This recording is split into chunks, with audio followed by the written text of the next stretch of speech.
Hello बच्चों, इस video में हम लोग क्लास 10th के सबसे मोस्ट इम्पॉर्टेंट टॉपिक प्रकाश के अपवर्तन के बारे में अध्ययन करेंगे। आइए जानते हैं कि प्रकाश का अपवर्तन क्या होता है। प्रकाश किरणों की एक माध्यम से दूसरे माध्यम में जाने पर उनके पथ में परिवर्तन की घटना ही क्या कहलाता है, प्रकाश का अपवर्तन कहलाता है।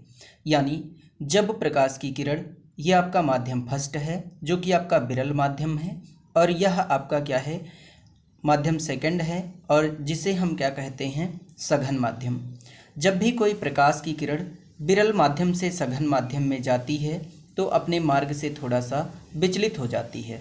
प्रकाश की इस घटना को हम क्या कहते हैं, प्रकाश का अपवर्तन कहते हैं। अब आइए देखते हैं, ये आपका विरल माध्यम है और ये आपका क्या है, सघन माध्यम। जब प्रकाश की किरण एक माध्यम से दूसरे माध्यम में गई तो इसका रास्ता कुछ इस तरह से सीधा जाना चाहिए था, लेकिन इसका रास्ता थोड़ा सा इस ओर को झुक गया। इसका मतलब कि जब प्रकाश की किरण एक माध्यम से दूसरे माध्यम में गई तो अपने मार्ग से थोड़ा सा विचलित हो गई। प्रकाश की इस घटना को हम क्या कहते हैं, प्रकाश का अपवर्तन कहते हैं।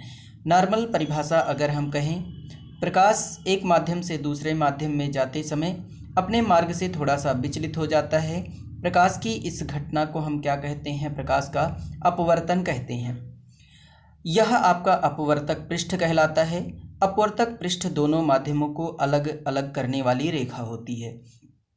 ये जो आपका किरण है ये अपवर्तक पृष्ठ पर आता है तो इस किरण को हम आपतित किरण कहते हैं। आपतित किरण पर अपवर्तक पृष्ठ पर जिस बिंदु पर मिलता है उस बिंदु से हम अपवर्तक पृष्ठ पर एक लंब ड्रा कर देते हैं जो कि आपका क्या कहलाता है, अभिलंब कहलाता है।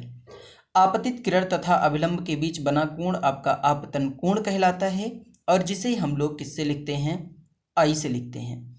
इसके बाद जो आपकी किरण है अपवर्तित होती है, यानी जो आपका दूसरे माध्यम में गया और अपने मार्ग से विचलित हो गया, उस किरण को हम क्या कहते हैं, अपवर्तित किरण कहते हैं।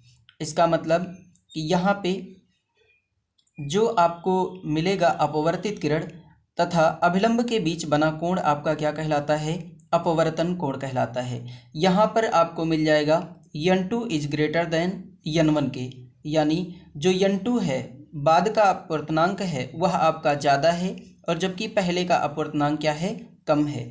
यानी जो बाद वाला अपवर्तनांक है वह ज़्यादा है तो उसे हम क्या कहेंगे, सघन माध्यम कहेंगे, और जिसका अपवर्तनांक कम है उसे हम क्या कहेंगे, विरल माध्यम कहेंगे। इसीलिए आपका n2 इज ग्रेटर देन क्या है, n1 है। जिस बिंदु पर आपतित किरण, अपवर्तित किरण तथा अभिलंब मिलते हैं उस बिंदु को हम क्या कहते हैं, आपतन बिंदु कहते हैं। यहाँ से अपवर्तन के दो नियम आपके बनते हैं। यानी पहला जो नियम आपका होगा, पहला नियम आपका यही है कि किन्हीं दो माध्यमों के लिए आपतन कोण की ज्या साइन आई तथा अपवर्तन कोण स्मॉल आर की ज्या साइन का अनुपात क्या होता है, एक नियतांक होता है।